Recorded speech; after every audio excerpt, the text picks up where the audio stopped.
À première vue, pas de lien entre les œuvres exposées dans cet hôpital et les attaques terroristes du 11 septembre 2001.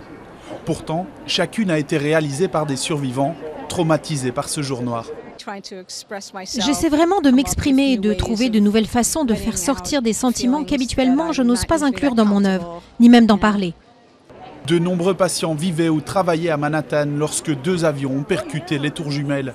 15 ans après, ce souvenir semble progressivement plus facile à supporter.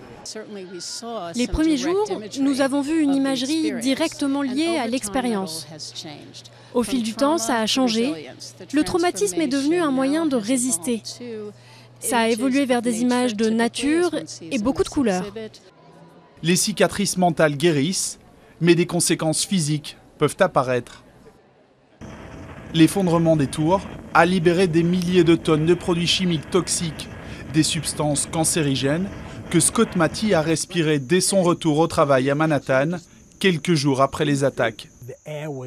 Il y avait beaucoup de poussière, l'air était très lourd. On sentait la destruction, la mort qui a surgi le 11 septembre. Désormais, il souffre d'un cancer du sang lié au 11 septembre selon les médecins. De nouveaux cas apparaissent encore aujourd'hui, car les cancers peuvent prendre des années à émerger.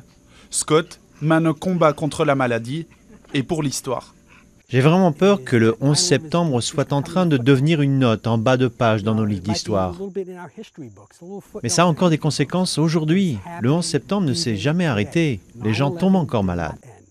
Des gens meurent aujourd'hui à cause de ce qui s'est passé le 11 septembre. New York s'apprête à commémorer le 15e anniversaire des attaques. 75 000 personnes souffrent de maladies liées au 11 septembre.